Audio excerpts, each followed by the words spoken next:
d'abord sur le PSE avant may ñëw ci loolu gis nga le PSE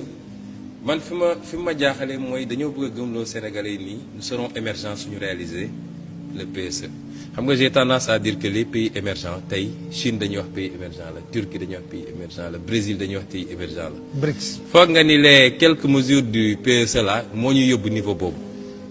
ñun on est un pays extrêmement pauvre. Je crois que ci indice de développement humain nous sommes 155e xaw ma c'est pas ces mesures-là donc alors et c'est pas une croissance de 7,1%. le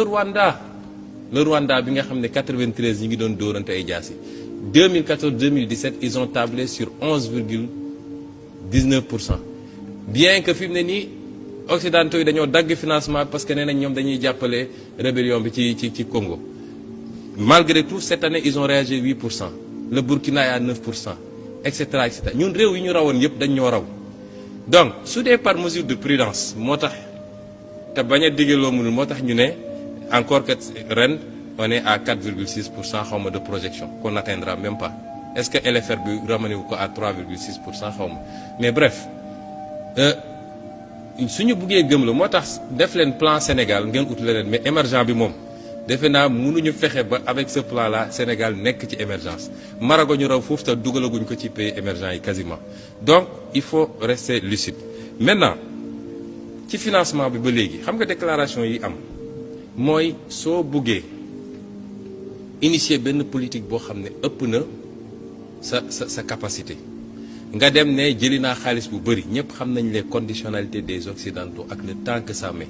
avant ñoom am na ñeneen ñu demoon fii Club de Paris. Idriss Seck demoon na Hadjibou Soumaré demoon na et pourtant lu fi ñëw bëriwul mais nga jël engagement ni dinaa def effort personnel presque 60% du plan dinaa ko financer mais il faut nga serré wu la ceinture moo andi les coupes budgétaires yi ñu defoon daaw moo andi lii ñuy ngur-nguree pour commencer bëgg a laal ay indemnités fonctionnaires ak yeneen mais au même moment ñu ngi wax ni dañuy delloo ci Sénat lu muy jëriñ Sénégal au même moment. carte diplomatique bi nekkoon ci yoonu yokkute ñu ne dañ koy rationaliser mais carte diplomatique bi léegi déployé nañ ko carré parce qu'il faut caser la clientèle politique. Un ami qui est conseiller aux affaires étrangères me dit que 2012 fi mu nekkoon Aline Badara Cissé ñëw fa waa militants yi ñëw APR ne ko waaw ñun dañoo sonnoon ci affaire yi il faut ngeen dugal ñu ci ambassade yi mooy leen ambassade yi mun leen fa jox parce que dafa am ñu formé pour ça. 2 ans plus tard président Macky Sall ñëw ñu ñëw wax mu ne leen bon ambassade yi mënuñu leen fa dugal mais consulat yi moom mën nañu fa dugal xam nga lan moo xew ci consulat yi régime bu ñëw daal di andi say militants signé loo leen des contrats spéciaux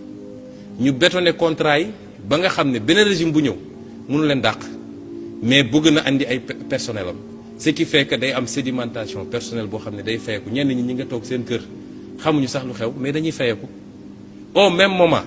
ñi ngi doubler les indemnités barki démb la ñu doubler indemnité magistrat yi mënoon na fi andi coow parce que en 2006 bi Ablaye xëyee ne doublé naa indemnité judicature fa la grève yi takkarnaase ba tey te lu ko andi lan moo andi loolu nga ne da ngay expulser les magistrats de leur logement de fonction li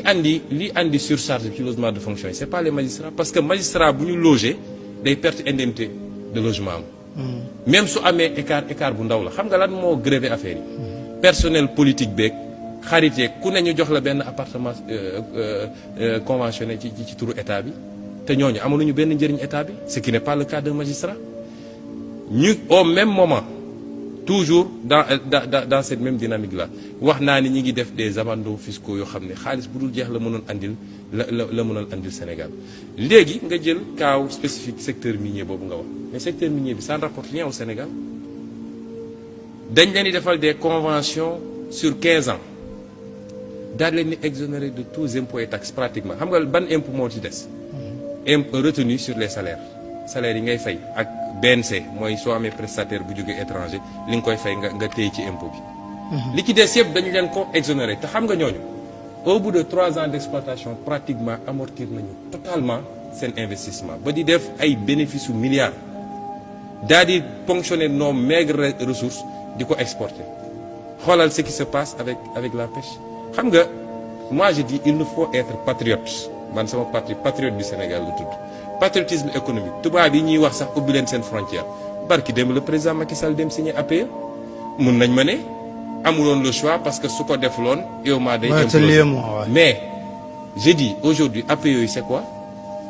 tu ouvres tes frontières te yow amoo capacité concurrencer amul lenn loo produire loo xam ne tu ne fais pas de production locale amoo valeur ajoutée. Même ñaari pays yi njëkk a signé foogoon ni ñoom am nañu possibilité muy Ghana ak Côte d'Ivoire mais ils perdent des centaines de millions d'euros dans cette opération là nga jël suñu secteur pêche bi accord de pêche yi ñuy wax li ci ëpp solo mooy thon bi xam nga thon bi lan la benn bande la boo xam ne chaque année day jógee ci ndox mu sedd mi di dem uti ndox bu tàng. Donc day traverser Sénégal quelques jours rek la fi traverser il faut nga am ay bateaux yu am doole. mais dañuy réaliser voilà mais soo ko def xaaral rek soo ko deful. on aurait pu favoriser un secteur national les bateaux yu am fi 7 ou 8 bateaux ay bateaux européens la ñoom rek a mën a napp thon bi. donc comme yow mënoo ko napp mën a romb dem ñu kar ko Mauritanie nga def accord de pêche sax moo gën mais lu teewoon tey. état bi. daal di impulser une politique dimbale ñu am deux chalutiers 3 chalutiers yoo xam ne tey ñun mun nañu napp loolu andi ko transformer ko fii créer de la valeur ajoutée exporter du produit fini.